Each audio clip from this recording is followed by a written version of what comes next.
Bihar police मुख्यालय के ADG law and order Pankaj Kumar Darad ने वर्ष 2025 में हुए पुलिस के कार्रवाई का आंकड़ा देते हुए वर्ष 2025 में एटीएस, बिहार पुलिस और कई डिपार्टमेंट्स के द्वारा की गई कार्रवाई की जानकारी दी है।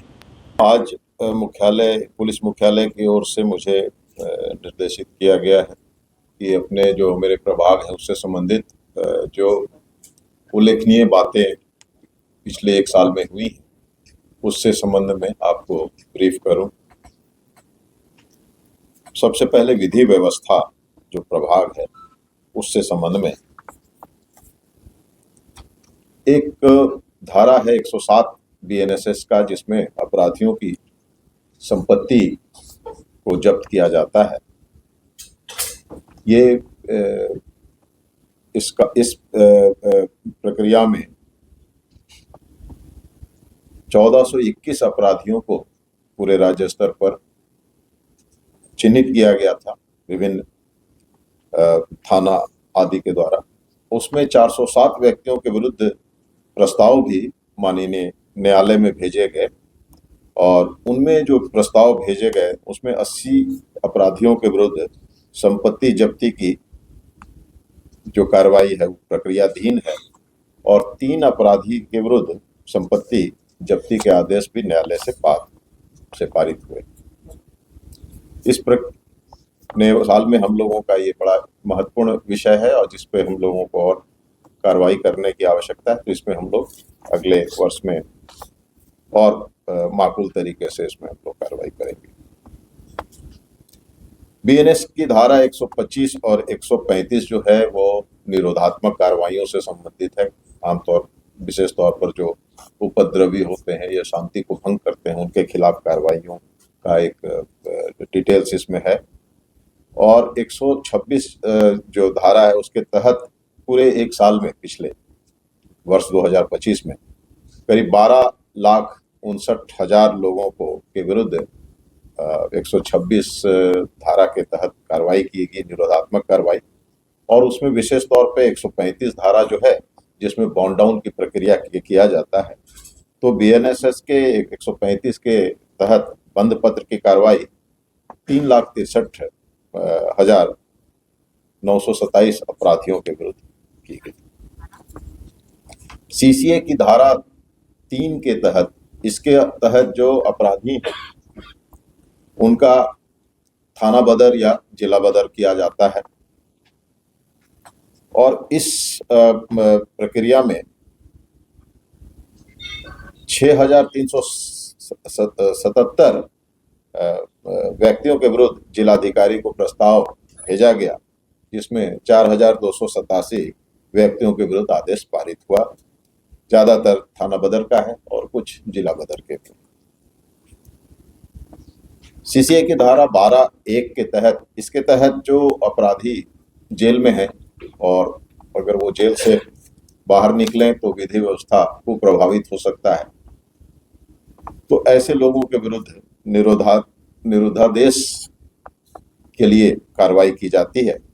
और इसमें 74 अपराधियों के विरुद्ध प्रस्ताव भेजी गई और 10 अपराधियों के विरुद्ध निरोधादेश न्यायालय से पारित की गई। इसमें 3 से 6 महीना और अधिक अपराधी जेल में रहते हैं। अपराध की मुख्य शीर्ष जो है उसमें गिरफ्तारियां, उनको विधि व्यवस्था प्रभाग लगातार प्रतिदिन मॉनिटर करता है किस जिला के किस थाना में गिरफ्तारी की जा रही है, कहाँ कम हुआ कहाँ नहीं हुआ। तो इसमें जो है पूरे राज्य स्तर पर हत्या के 5,620 अपराधियों को जेल भेजा गया, डकैती के 1,054, लूट के 2,082 अपराधियों को जेल भेजा गया है। SC/ST एक्ट से संबंधित मामलों में 3,600 लोगों को, बलात्कार एवं अपहरण और अन्य संगीन जो कांड हुए हैं उसमें 3,52,000 लोगों को की गिरफ्तारी की गई है। 4,590 आग्नेयास्त्र भी बरामद हुए हैं जो रेगुलर और नॉन रेगुलर, देसी और रेगुलर हैं, दोनों हैं, और 28,524 कारतूस भी बरामद हुए। विधि व्यवस्था को प्रभावित करने वाले जो मामले हैं, विशेष तौर पर जो सांप्रदायिक हिंसा है या पुलिस पर हमला, हर्ष फायरिंग, ये सब हम लोग विधि व्यवस्था को प्रभावित करने वाले मामलों में रखते हैं, तो उसमें भी गिरफ्तारियां की गई हैं। सांप्रदायिक हिंसा के मामले में 1357 लोगों को गिरफ्तार किया गया है और पुलिस पर हमला के मामले में 5,562 लोगों को, भीड़ द्वारा हिंसा में 81 लोगों को और हर्ष फायरिंग के मामले में 71 लोगों को, कुल इस तरह से 7,071 लोगों को गिरफ्तार किया गया है। इसके परिणाम भी अच्छे हुए। सांप्रदायिक हिंसा के मामले बिल्कुल ही कम, बहुत ही कम रहे और हर्ष फायरिंग की घटनाएं भी बहुत कम हुई और अन्य भीड़ द्वारा हिंसा और पुलिस पर हमला जो है वो भी उत्तरोत्तर कम होते जा रही है। पर्व त्योहार, जितने भी पर्व त्योहार होते हैं उसकी मॉनिटरिंग कंट्रोल रूम के माध्यम से लॉ एंड ऑर्डर प्रभाग द्वारा किया जाता है। जितने भी त्योहार हुए, जितने भी पर्व रहे, दशहरा, ईद, होली, सभी जो है शांतिपूर्ण ढंग से संपन्न हुआ। पुलिस को छोटे मोटे परेशानियों का सामना करना पड़ा, लेकिन पुलिस मुस्तैद रही और कोई मामले अगर हुए तो उसका निराकरण स्थल पर वहीं पे उसका निपटारा किया गया। तो किसी प्रकार की कोई गंभीर विधि व्यवस्था की समस्या पर्व त्योहार के दौरान नहीं आया है। लॉ एंड ऑर्डर में विशेष तौर पे जो विधानसभा चुनाव में बहुत बड़ी भूमिका और जिम्मेवारी थी, 1650 कंपनियां आई थीं और मुझे स्टेट फोर्स कोऑर्डिनेटर के रूप में भारत सरकार से अपॉइंट किया गया था। तो ये 1650 कंपनियां जो आई, उनका कहाँ पर पहुंच रहे हैं, कब चल रहे हैं, उनको रिसीव करना, उनके लिए जिस जिला में जाना है उनको वहां से गाड़ियां मंगवा के पहुंचाना, उनके आवासन की व्यवस्था देखना, जिसमें वो सभी बुनियादी सुविधाएं जो हैं वो होनी चाहिए, आवासन, पानी की व्यवस्था, बिजली की व्यवस्था आदि।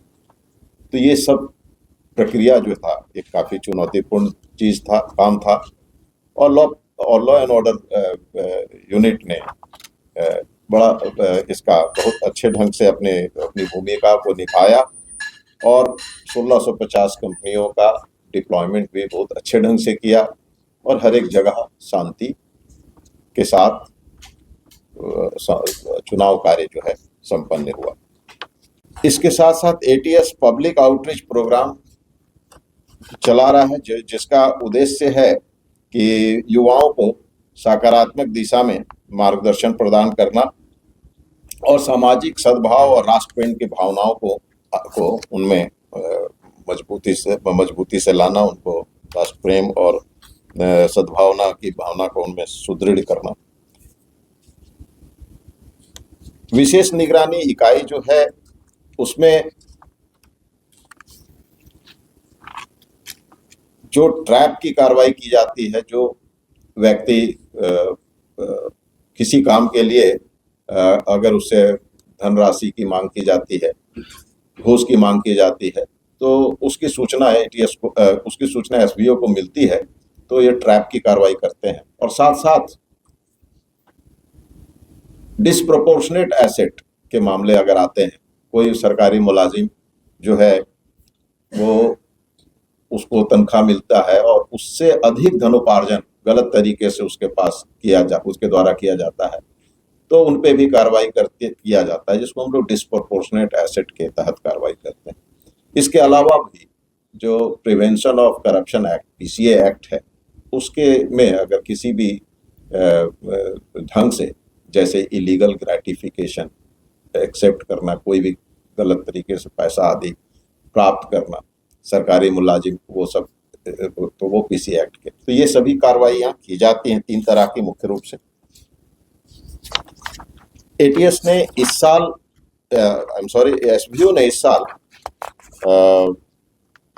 हर साल से ज्यादा कार्रवाइयां किया है। कुल 27 मामले इस साल दर्ज हुए, जो पिछले 2-3-5 साल में या पास्ट में इतने कार्रवाइयां एक साल में नहीं हुआ था। और ट्रैप के 14 मामले, ट्रैप के 15 मामले दर्ज हुए हैं और डीए के 12 मामले हैं। इसमें विशेष रूप से जो काफी संख्या में, जैसे डीए के केस में जिला शिक्षा पदाधिकारी बेतिया के खिलाफ कार्रवाई की गई थी, जिसमें उनके पास से 3 करोड़ 55 लाख रुपया भी बरामद हुआ था। और भी अन्य तरह के जो है। फिर एक जिला परिवहन पदाधिकारी नालंदा, उनके विरुद्ध छापामारी में 2 करोड़ का सोना, चांदी वगैरह, हीरा आभूषण आदि बरामद हुआ था। इस तरह से जो है एसपीयू जो है, स्पेशल विजिलेंस यूनिट भी, जो सरकार जो नीति है जीरो टॉलरेंस अगेंस्ट करप्शन, उसमें बढ़ चढ़ कर अपनी भूमिका को निभा रहा है। तो ये तीनों प्रभाग से यही था मेरे पास, और ये इसकी कॉपी आप लोगों को उपलब्ध करा दूंगा। डीएसपी का रहेगा और उसमें 2 प्रभाग का काम रहेगा। वो उस क्षेत्र के जो जिले हैं, अब जैसे पूर्णिया होगा तो पूर्णिया में रीजन हेड होगा, तो किशनगंज, अररिया, कटिहार, पूर्णिया, ये इन क्षेत्र, एवं भागलपुर को भी, उस क्षेत्र में वो सारा सूचना संकलन जो है वो हमारे जो हर एक, जो हमने कहा था तीसरे स्तर पे थाना में एक जो ऑफिसर रहेंगे, उनसे लेंगे, और जिस प्रभाग का काम होगा उसको, जैसे कहीं होगा कि शराब से रिलेटेड अगर मिला है तो वो प्रोहिबिशन को देंगे, अगर एटीएस से है तो वो हमारा तो डायरेक्ट होगा, मगर और भी किसी भी यूनिट का हो सकता है तो उनको वो पहुंचाएंगे। इस तीनों को इंटीग्रेट करना है। एटीएस प्लस जो जिला स्तर पर सिटी काउंटर टेररिस्ट टीम है, 5 लोगों का होता है वासु, और वो थाना स्तर पे जो है, ये तीनों को इंटीग्रेट करना है। तो इससे बड़ा अच्छा सूचना संकलन का जो एक तरीका है वो एक बहुत बड़ा उसमें एक ताकत आएगा। वो आपको डिटेल हम दे देंगे। हम लोग एक दूसरे को इसमें ये अभी हाल में ही हुआ है, और हम लोग चाहेंगे कि स्पेशल ब्रांच अभी एटीएस के साथ जुड़े रहे, क्योंकि बहुत सब इंटेलिजेंस उनको भी मिलेगा। उनका तो ऑलरेडी राज्य स्तर पर डिप्लॉयमेंट है, मगर ये जैसे बहुत सारे चीज रहेंगे, 4-5 कॉलम में रहेगा, उसमें जो थाना स्तर से सूचना आएगा वो पॉलिटिकल मैटर्स पे भी रहेगा, रिलीजियस मैटर्स पे भी रहेगा, एंटी नेशनल मैटर्स जो हमारा एटीएस से जुड़ा है उस पर भी रहेगा। तो वो उसी हिसाब से, मगर हम लोग जहाँ जहाँ अपना रीजन सेंटर रहेंगे, हम लोग चाहेंगे कि वहाँ स्पेशल ब्रांच की भी टीम रहे, ताकि रियल टाइम वो भी अपना हम लोग सब मिल के हो जाएगा। बॉर्डर एरिया से ज़्यादा है, क्योंकि हम तो एंटी टेररिस्ट एक्टिविटीज़ को हमारा उन पर जानकारी प्राप्त करना, उनको ध्वस्त करना, वो मुख्य काम है एटीएस का। जो स्लीपर सेल वो सब भी हैं, प्लस जो जेल से यूएपीए के केस में जो जेल गए थे टेररिस्ट एक्टिविटीज़ में, वो अब रिहा अगर हो गए हैं या बेल पे हैं तो उन पर भी निगरानी रखना। वो या दूसरे राज्यों में कांड किया हो, बिहार के हैं और अब छूट के आ गए हैं, उन पर नज़र रखना। सोशल मीडिया में जो ओवर एक्टिव हैं, जो ज़्यादा रेडिकलाइज्ड हैं, उन पर नज़र रखना, उनके बारे में ज़्यादा दरियाफ्त करना, ये सारा चीज़ एटीएस के काम में शामिल है। उपलब्धि और कार्यक्रम तो आपने बताया अगले साल का, लेकिन चुनौतियां क्या क्या है आपके सामने, ये बताइए। एटीएस की और ये आपका विजिलेंस की। अच्छा प्रश्न तो बढ़िया है। तो देखिए, चुनौतियां तो सभी यूनिट में है, और हर कोई भी यूनिट अगर बेहतर करना चाहता है तो चुनौतियां तो हैं।